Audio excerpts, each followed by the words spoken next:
My name is Erin Micklow, and I'm here at Rebellion with Infirmities. Introduce yourselves.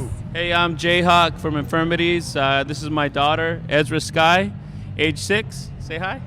Hi. All right. Yes, my name's David. I play drums. My name's Johnny Boy. I play the bass.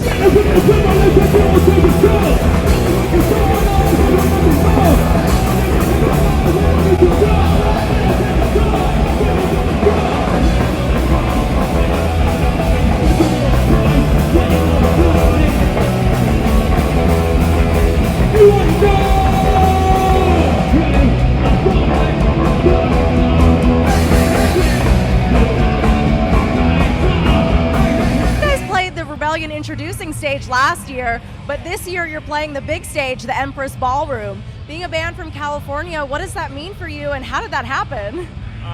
It's really huge for us. Last year was our first time here. Been wanting to play in the UK pretty much our whole lives, so it's like playing the punk rock Disneyland. You know, it's pretty exciting.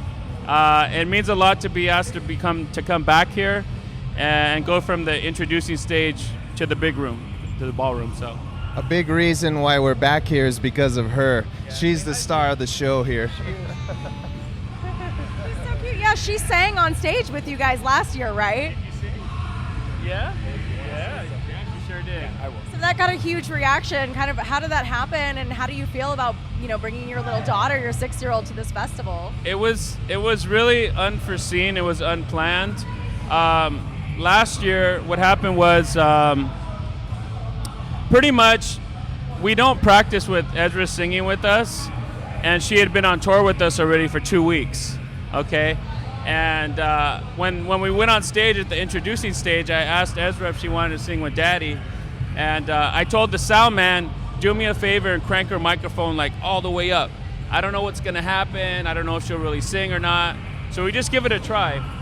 And she ended up blowing us all away because not only did she have a good attack on the mic, but she knew all the words from singing the songs in the car with Daddy.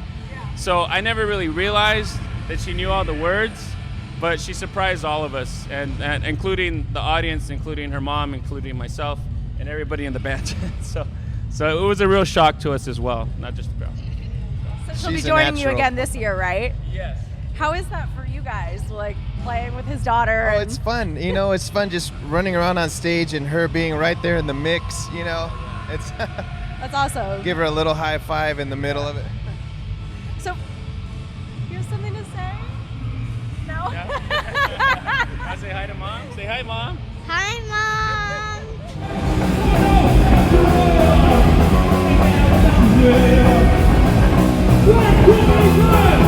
Give it up for Johnny!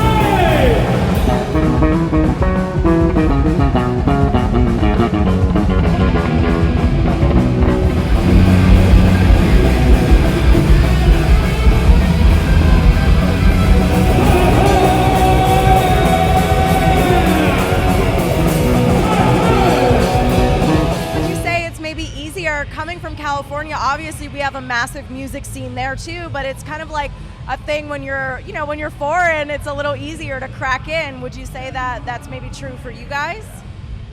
Definitely. Yeah, definitely, for sure. The crowd seems to be kind of a little bit more interested out here in you when you're an American. Yeah, because it's different. Like where it's foreign. Like in California we have our SoCal punk scene, and then out here there's like the UK punk scene, and it's a lot of similarities. And you come into the market, and then it still feels like home. It still feels like home, but like you're a guest and you're treated with respect. So yeah. Well, so last year when you guys were coming over, your guitar player actually got turned away once you guys got here, and what your tour driver filled in for you. Can you talk about that? Yeah, sure. So his name's Ryan, and he's from Worcester, where they make the Worcester sauce. And so basically what happened was we all arrived at London Heathrow at the airport, and except for our guitarist. And so we're kind of like, where's he at? And time was going on, and we had to get to a show in Liverpool. And basically, he didn't make it into the country for whatever reasons. And we told our driver, wait a minute, you play guitar, right? And he goes, yeah, I got a Les Paul at home and I got a Marshall at home. So I said, well, let's get to your house. We got to teach you these songs quick. So he learned all the music that night and the next morning, and literally we were on tour right after that for 2 weeks. And Ryan did an amazing job. He played in punk bands here in the UK for many years, so he was just a perfect fit. Not only being our tour, our van driver, but he was very talented on the guitar. So it worked out great. So wait, he's here though again for this tour, right? Yeah. Oh yeah. I Shout mean, out to Ryan. big shout out to Ryan Price. He ghosted us today, but it's all That's good. right.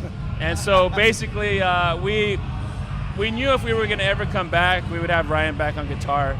He did such an amazing job. It just felt right, you know.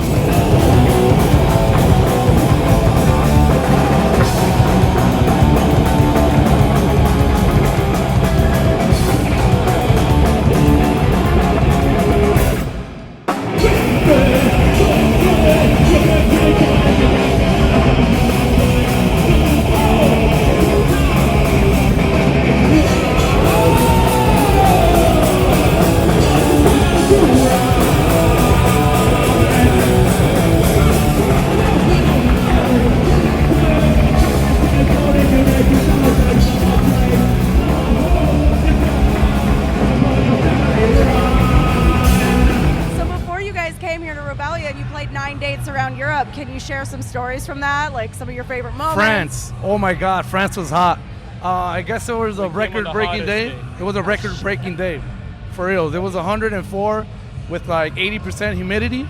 Yeah. Yeah. So we came. The show was rad though. We brought the heat. That's insane. I mean, yeah, in Europe they don't have air conditioning. I mean, even us, we went to Germany before coming here to Rebellion. It was so hot. Oh my No God. fans, no ice cubes. No I came out here from California to escape the heat. It's a little harder here though, because in California we at least kind of know how to cope. Yes. Well, so what else do you guys have coming up after this? When we get back home over to Oakland, we're playing at the Oakland Metro House Crash Festival, which is basically some of the same organizers from Rebellion Festival are bringing this type of festival over to the U.S. It's called Crash Fest, and this will be the second year of Crash Fest, and we'll be sharing the stage with Conflict, all kinds of UK bands. Wonk Unit's going to be there, who we also met here last year, good friends of Ryan's. But it's basically bringing all the UK bands over to Oakland, and so right when we get back, a couple weeks later, we have that festival. And you were telling me earlier that you're in the Bay Area, so does that mean you'll be playing that one? Oh, actually, I'm from Southern California. You're in the Southern. Yeah. And then you have different guitar players and bass players in the Bay Area. Yeah. Right. So you don't get to play that one. No. Damn it. Well, I should explain that a little bit. So, Infirmities have pretty much what I would call like an Infirmities army of musicians. So it doesn't work as a normal band. Most bands, are like the Fab Four or whatever. You got 4 people, 5 people. Infirmities works more like an army of people that go out and do different shows, different tours. So when one guy's not available, then I call in another soldier to go out there and fight. And everybody knows the music. Everybody's ready. Everybody's rehearsed. And that's how I keep the band going 24/7, and we just keep moving and moving. So. Yeah, he's the only consistent member. We're the Soul Cow chapter. Yeah. And now you're a consistent member too, right? Yeah, Ezra too. Yeah. Yeah. Say hi, Ezra. Hi. Don't be shy. What are you excited most about tomorrow? Are you going to be nervous stepping on that big stage? I'm trying to rock Rebellion. You're playing the big stage. That's so huge for you. Tell about last night. Where did we play last night? Last night we played in, what's it called? Kendall. So we were in Kendall, UK last night. Ezra rocked with us. The night before that, Ezra rocked with us in Birmingham. So she's had 2 nights to kind of, had a little warm up. So. That's awesome. Well, I'm really excited to see you guys play the big stage tomorrow, and thank you so much for Thank taking you. the time. We're Infirmities. And you're watching Last Rockers TV. Thank you guys so much for watching this video. If you haven't already, subscribe to my channel for new punk rock videos every week. This video was brought to you by Manscaped, a line of men's grooming products specifically designed for your sensitive areas. Check out the Lawnmower 3.0 with an LED light to see where you're trimming. Us ladies do appreciate a well-groomed man. Please take care of yourselves, boys. They also have a deodorant for your sensitive areas, as well as a toner. So go to manscaped.com and enter the code MIC20 for 20% off your purchase.